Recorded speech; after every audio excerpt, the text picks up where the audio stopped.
Hey guys, it's Omer from MMOs.com. I'm going to do another quick weekly news recap for all major MMO news and announcements for the week ending January 4th, 2016. And yes, we all need to get used to saying 2016 now. I hope everybody had an awesome year, as well as an awesome New Year's party. Anyway, this is episode number 24 of the recap, and the biggest news this week, and the first one that we're going to cover, Albion Online drops a bombshell on everybody this week, and announced that it will in fact not be free to play.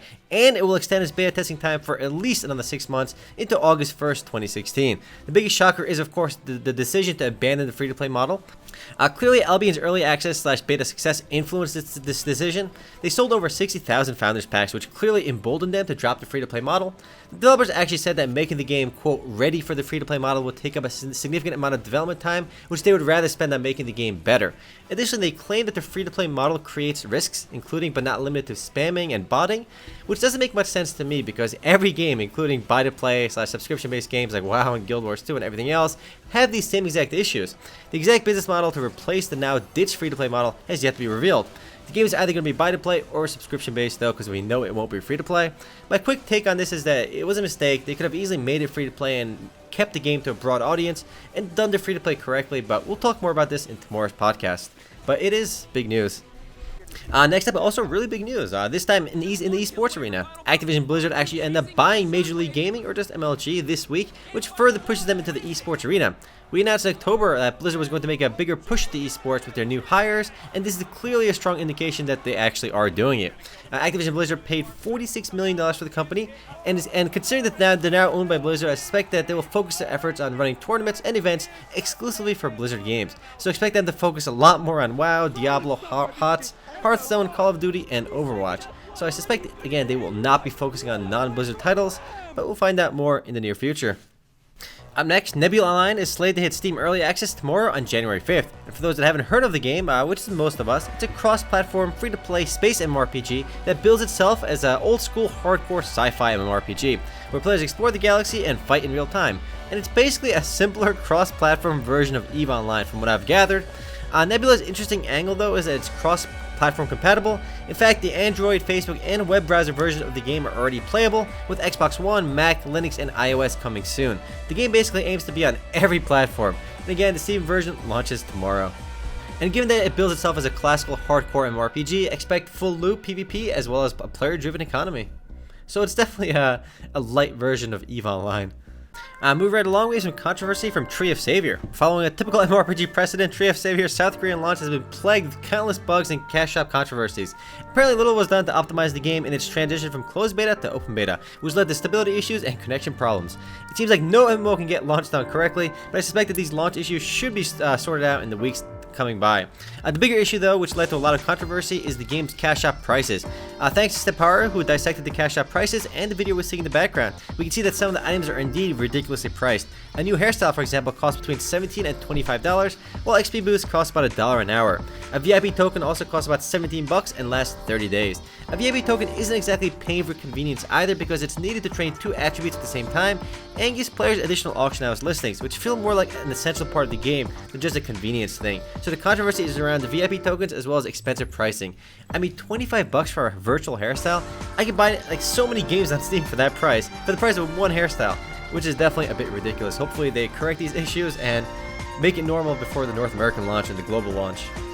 Moving right along, also in Korean MMORPG related news, we have Bless. The last time we talked about this game, it was delayed indefinitely back in November, and now we have a bit more news about it. Apparently, the company behind the game announced a press event for January 15th, where they'll be talking about the business model, current status of the game, and hopefully when the game's release schedule is going to be. So it's not really news in and of itself. We just know that we're going to hear news about the game on the 15th of this month. So if you're excited about Bless, we can actually hear something about it. So before we were left with indefinite delay, now we have upcoming press events, some kind of announcements coming soon. So hopefully we'll learn more about it then, but something's going to happen. And a quick refresher for you guys, the game did its closed beta in Korea in early 2014, and since then not much has happened. But they have been on the ball with making really cool trailers, as we can see in the background right now. Next up, some good news for Goblin Works' Pathfinder Online. Last time we mentioned Pathfinder Online, it was actually on a dire note. Our last announcement for the game said that they fired 75% of their staff and were running into financial issues. Now things have been turning around. Acting CEO of the company, Lisa Stevens, in her end-of-year address, explained that they're in acquisition talks with the company. Basically, a company's going to buy out the game and hopefully finance the development of the game.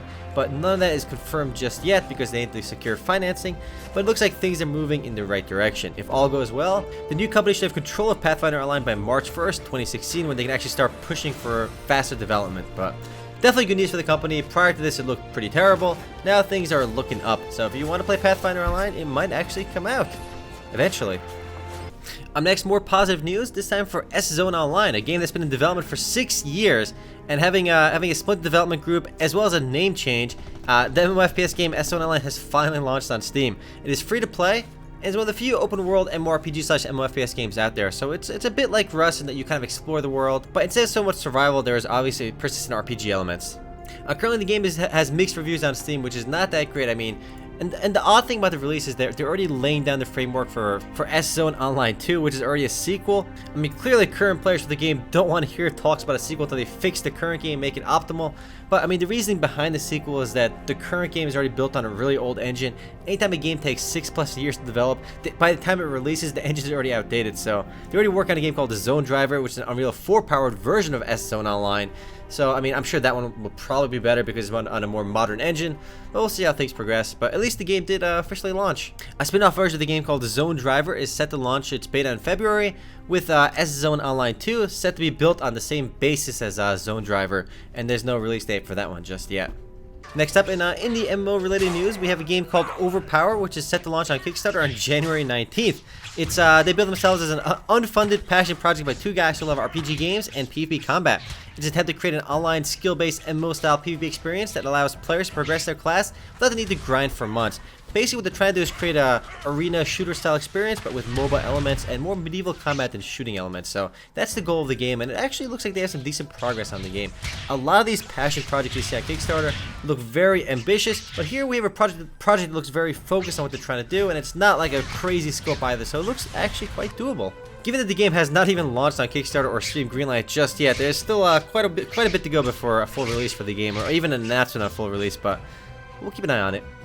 The next and last bit of news this week comes from Nexon regarding not really a specific game, but rather an entirely new currency they're introducing to their Korean portal, which will probably come to the North American portal later. It's a universal currency, so it's trying to fix the problem of, I'm rich in, let's say, MapleStory, but I want to play Dungeon Fighter Online. So it allows players to transfer their in-game currency from MapleStory, Dungeon Fighter Online, and to other Nexon titles as well, with the ultimate goal of transitioning from one game to the next seamlessly, so you can just take your money with you. Details are not fully revealed yet, but the new currency will be called Nexon Star, and it'll be kind of a middleman currency between the games.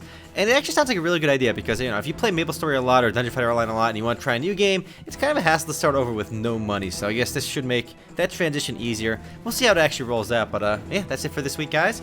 And we'll see you guys tomorrow for the podcast. Later, guys.